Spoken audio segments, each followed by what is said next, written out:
Eu não gosto do Mano, mas quando o time tinha um problema, ele conseguia corrigir. Se o Seabra não está conseguindo, toda parada, o time volta pior. Mas eu acho que tem que dar tempo ao tempo. Não dá pra gente comparar o Mano Menezes com o Seabra.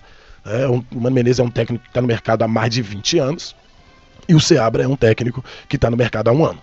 Eu acho que isso aí não dá pra comparar. É a mesma coisa de um menino que sobe da categoria de base. Se não tiver aquela paciência, a confiança, deixar trabalhar, não vai funcionar. E vai virar em um outro time. Isso é praxe do nosso futebol, né? Infelizmente. Pra mim era só com jogadores, mas não, é com técnico também. A gente ainda vai ver o Fernando Seabra com um bom trabalho. Eu não tenho dúvida nenhuma quanto a isso, não. Que seja no Cruzeiro ou que não seja no Cruzeiro. Não tenho dúvida porque eu vejo que ele tem boa capacidade de treino. Ele é um cara inteligente, ele é um cara que domina a teoria e a prática do jogo. Só que nem sempre vai dar certo. Isso é absolutamente normal. O Seabra já provou que ele consegue fazer bons trabalhos. Mas ele não vem conseguindo. Já tem 1 mês, coisa de 8 jogos, que o Cruzeiro não joga bem. Ainda bem que passou pelo Boca Júnior. Bom dia, Cláudio. Qual pergunta você faria para o Seabra ontem, caso você tivesse na coletiva? Alex Castro. Alex, eu posso falar aqui para você agora, e isso não ser a pergunta que eu faria para ele. Porque tudo se resume ao calor do jogo, ao momento da partida. Uma coisa eu tenho certeza que eu faria. A pergunta eu não sei qual seria, mas eu questionaria ele a manutenção dos 2 primeiros volantes. Eu questionaria. E questionaria emendando um comentário, porque na hora da pergunta ali, você faz uma pergunta só, o cara te responde e acabou. Então há necessidade de você elaborar muito bem sua pergunta. O que eu vi ontem de perguntas repetidas para o Seabra não foi brincadeira. A melhor pergunta ontem, perdão, viu, gente? De manhã cedo, vocês sabem como é. A melhor pergunta ontem foi a do Emerson Pansieri, que falou sobre as substituições no intervalo que deveria ter sido feita. E a resposta dele foi uma resposta bem elaborada, e realmente a resposta dele fez sentido, porque eu tava lá e eu vi. Ele chamou o Lautaro tava caminhando para o lado dele, tava chegando ali na beirada do campo já para entrar, quando o Cruzeiro tomou o gol. Né? Então ele já ia fazer aquela substituição quando ele já deveria ter feito ela no vestiário. Era substituição de vestiário aquela ali. E na verdade ele deveria ter feito como o Vanderlei Luxemburgo costumava fazer: 3 substituições logo no intervalo, sem conversa. Tá ruim? Chama 3, mexe no time, faz o negócio acontecer.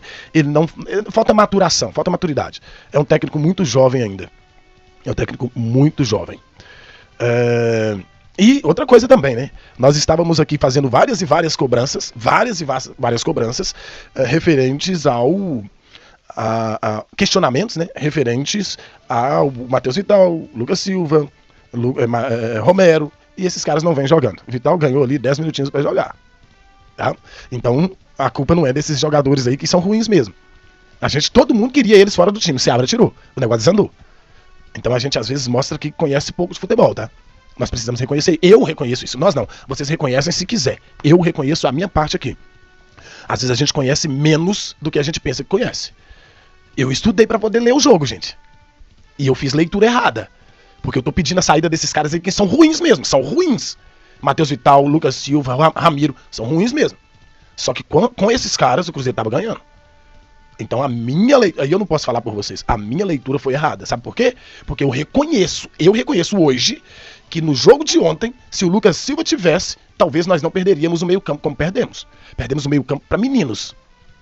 Muito em função das escolhas do treinador e que nós queríamos que ele fizesse. Por que você está falando isso, Cláudio? Porque, primeiro, o Barreal é o titular daquela posição. Sem o Barreal, nós ficamos sem o terceiro homem do meio campo. Ficamos apenas com o Matheus. Certo? Matheus Henrique. Matheus Henrique é o único volante, é o único médio que tem ali. O pessoal tá falando assim, 3 volantes. Não pode jogar com o Cruzeiro, joga com 3 volantes a vida toda. Desde o começo do ano joga com 3 volantes. Desde o começo do ano. Então não é a questão dos 3 volantes. A questão é 2 primeiros volantes. Isso tá errado. Dentro da minha concepção, isso tá errado. Porque o Lucas Silva é volante. O Barreal joga de volante. Não adianta, ele joga de volante. O Matheus Henrique é volante. São todos médios. Todos médios. O Ramiro é volante. Também é um médio. Então a realidade é: o Cruzeiro joga com os 3 volantes. Só que é aqui, ó. É um tripé. É um na frente dos 2 zagueiros, um aberto pela direita, outro pela esquerda, e o Matheus Pereira aberto pelo lado esquerdo com a liberdade de caminhar. O Cruzeiro perdeu isso daí. Eu entendo, poderia ter sido o Vitinho ali no setor de meio campo, fazendo às vezes do Barreal. Poderia ter sido ele, só que não foi.